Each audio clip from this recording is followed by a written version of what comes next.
Hi, I'm attorney Renee Osipov with Chelle Law, and we assist parents, guardians, and students who are having issues surrounding special education in either the public school or charter school setting, and specifically with IEPs or 504 plan accommodations. In this video, I'm walking you through the process of how does one get a 504 plan for their student. So before one even decides that they need a 504 plan, you may want to consider as a parent or guardian if you should request a 504 plan or an IEP. And you can really honestly just initiate the process for both. But the way to think about it is an IEP has the same exact accommodations that you can have to a 504 plan. But an IEP is a bit more extensive with special education. So if you feel like the student needs to be pulled out for individualized instruction, then an IEP might be better.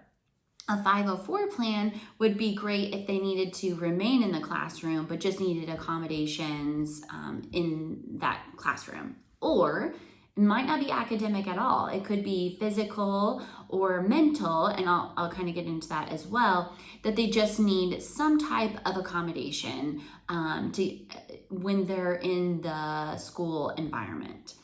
So first of all, you'd want to decide, do you need to ask for a 504 or an IEP or both? And then see which one, would actually fit the student's needs better. But after you've decided, yes, a 504 plan is what we need, then you have a couple of different options. So I always recommend, and in my opinion, it's better to start with a medical diagnosis. Because a 504 plan, the qualifications are pretty broad.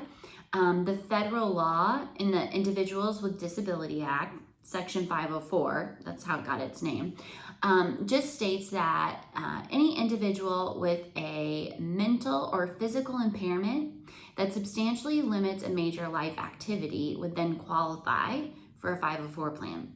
So before you even start requesting, it would probably be best if you get a diagnosis. So if you feel like your child maybe has ADHD or anxiety, or maybe they have a physical impairment, right? So it doesn't have to be mental.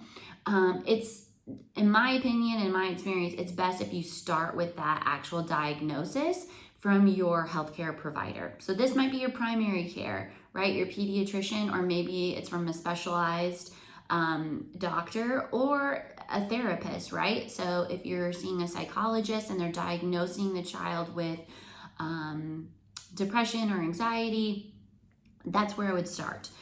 So once you get a clear picture of the child's physical or mental impairment, then we want to look at, is it substantially limiting them within the school? So this can mean a lot of different things, right? So getting their work done.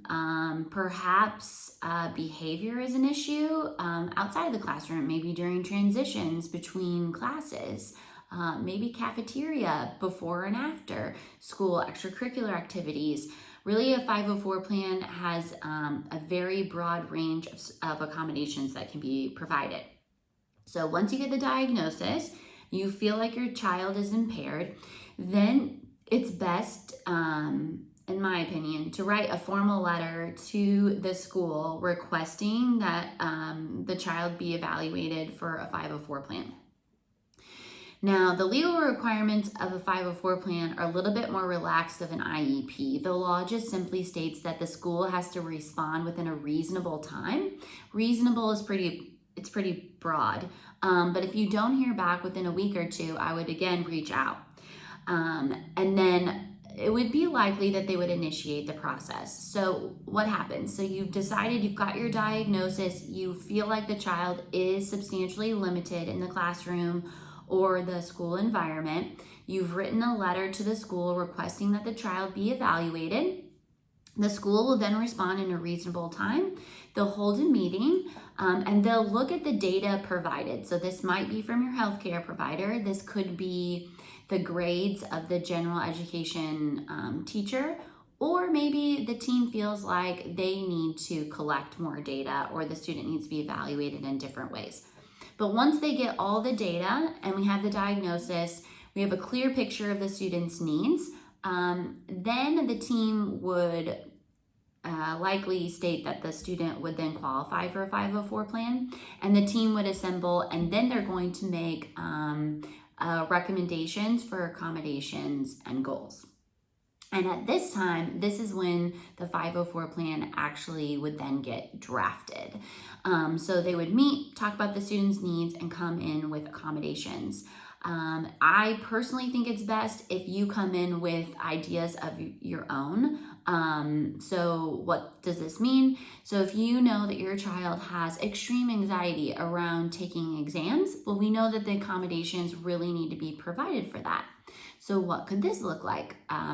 Perhaps you suggest the child gets extended time, and it would specify what extended time in the accommodations, or they were allowed to take their exams outside of the classroom. This also could mean that the exam was broken down into smaller pieces, but you're kind of catching on here. It can be tailored to really meet the student's needs.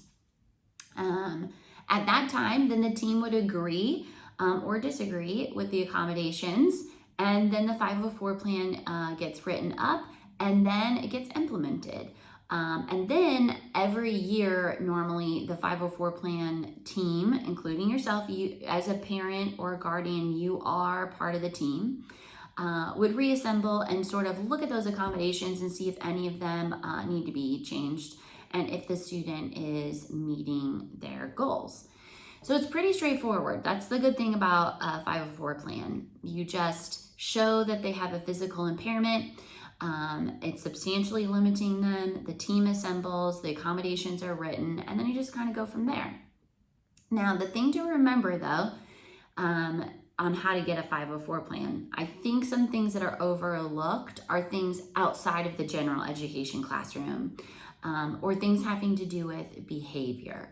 So let me give you an example of that. So if a child has anxiety and they're feeling like they're getting anxiety attacks, which is leading to outbursts, and behavior, which is being perceived as being insubordinate or something like that. So they're getting written up, they're getting sent to the principal's office.